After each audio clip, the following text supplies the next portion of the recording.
व्यवस्था विवरण 32वां अध्याय कुल वचन 52। हे आकाश कान लगा कि मैं बोलूं, और हे पृथ्वी मेरे मुंह की बातें सुन। मेरा उपदेश मेह के समान बरसेगा और मेरी बातें ओस के समान टपकेंगी। जैसे कि हरी घास पर झींसी और पौधों पर झड़ियां, मैं तो यहोवा नाम का प्रचार करूंगा। तुम अपने परमेश्वर की महिमा को मानो।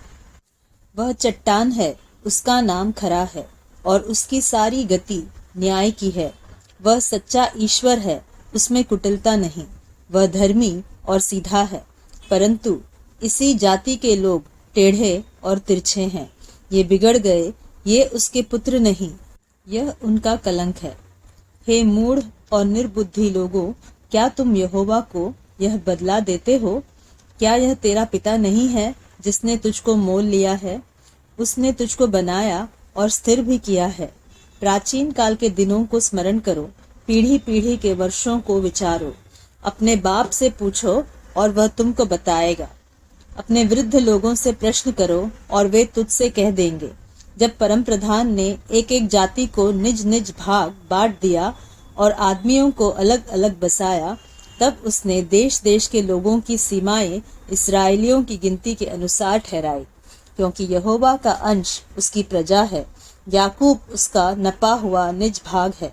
उसने उसको जंगल में और सुनसान और गरजने वालों से भरी हुई मरुभूमि में पाया।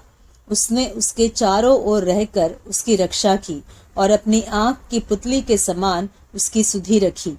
जैसे उकाब अपने घोंसले को हिला हिलाकर अपने बच्चों के ऊपर ऊपर मंडलाता है, वैसे ही उसने अपने पंख फैलाकर उसको अपने परों पर उठा लिया। यहोवा अकेला ही उसको अगुवाई करता रहा और उसके संग कोई पराया देवता न था।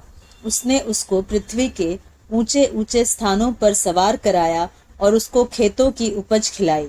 उसने उसे चट्टान में से मधु और चकमक की चट्टान में से तेल चुसाया।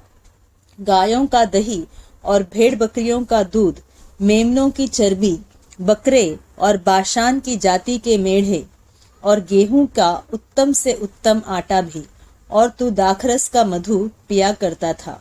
परंतु यशरून मोटा होकर लात मारने लगा। तू मोटा और हृष्ट पृष्ठ हो गया और चर्बी से छा गया है। तब उसने अपने सृजनहार ईश्वर को तज दिया और अपने उद्धार मूल चट्टान को तुच्छ जाना। उन्होंने पराये देवताओं को मानकर उसमें जलन उपजाई और घृणित कर्म करके उसको रिस दिलाई। उन्होंने पिशाचों के लिए जो ईश्वर न थे बलि चढ़ाए, और उनके लिए वे अनजाने देवता थे। वे तो नए नए देवता थे जो थोड़े ही दिन से प्रकट हुए थे और जिनसे उनके पुरखा कभी डरे नहीं। जिस चट्टान से तू उत्पन्न हुआ उसको तू भूल गया, और ईश्वर जिससे तेरी उत्पत्ति हुई उसको भी तू भूल गया है। इन बातों को देखकर यहोवा ने उन्हें तुच्छ जाना, क्योंकि उसके बेटे बेटियों ने उसे रिस दिलाई थी। तब उसने कहा, मैं उनसे अपना मुख छिपा लूंगा और देखूंगा कि उनका अंत कैसा होगा, क्योंकि इस जाति के लोग बहुत टेढ़े हैं और धोखा देने वाले पुत्र है। उन्होंने ऐसी वस्तु मानकर जो ईश्वर नहीं है मुझ में जलन उत्पन्न की और अपनी व्यर्थ वस्तुओं के द्वारा मुझे रिस दिलाई। इसलिए मैं भी उनके द्वारा जो मेरी प्रजा नहीं है उनके मन में जलन उत्पन्न करूंगा और एक मूढ़ जाति के द्वारा उन्हें रिस दिलाऊंगा।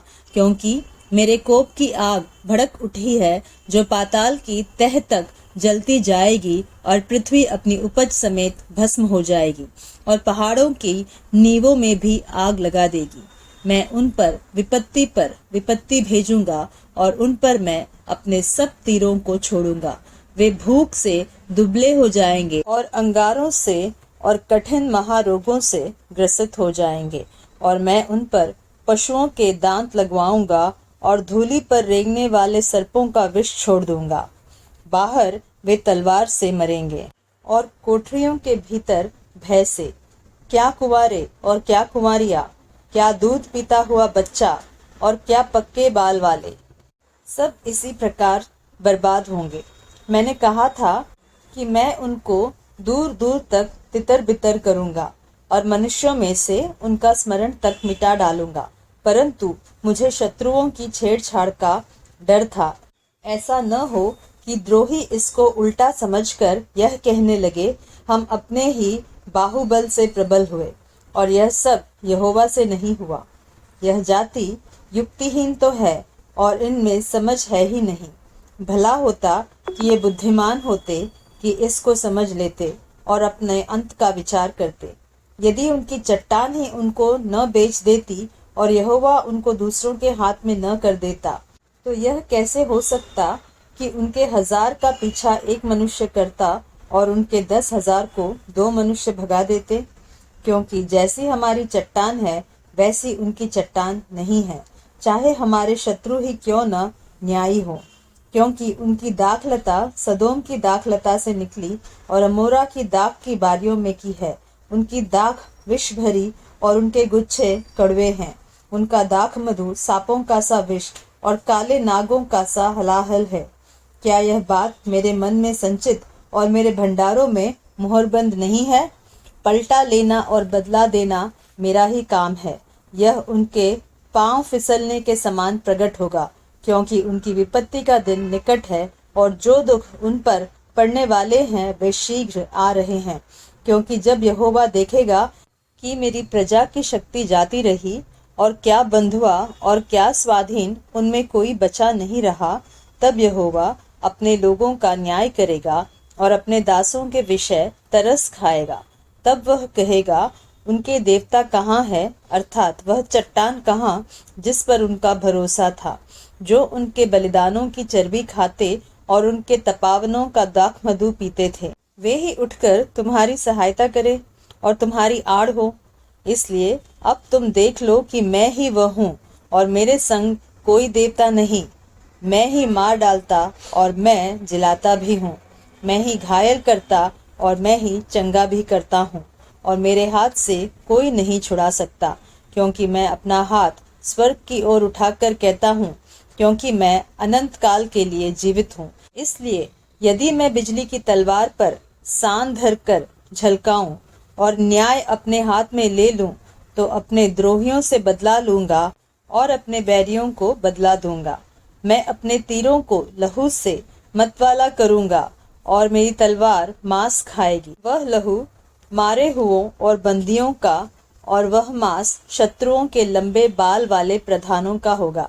हे जाति जाति के लोगों, उसकी प्रजा के साथ आनंद मनाओ, क्योंकि वह अपने दासों के लहू का पलटा लेगा और अपने द्रोहियों को बदला देगा और अपने देश और अपनी प्रजा के पाप के लिए प्रायश्चित देगा। इस गीत के सब वचन मूसा ने नून के पुत्र होशे समेत आकर लोगों को सुनाए। मूसा के अंतिम निर्देश।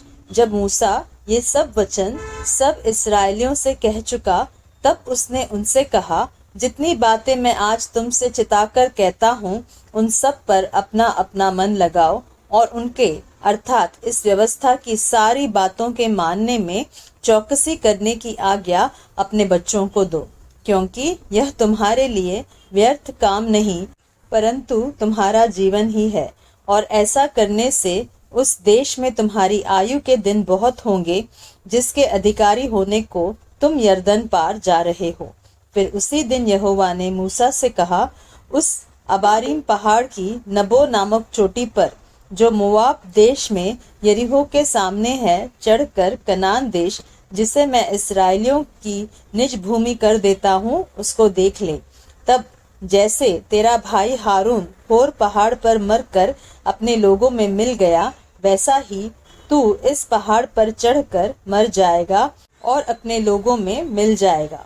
इसका कारण यह है कि सीन जंगल में कादेश के मरीबा नामक सोते पर तुम दोनों ने मेरा अपराध किया, क्योंकि तुमने इस्राएलियों के मध्य में मुझे पवित्र न ठहराया। इसलिए वह देश जो मैं इस्राएलियों को देता हूँ, तू अपने सामने देख लेगा, परंतु वहां जाने न पाएगा।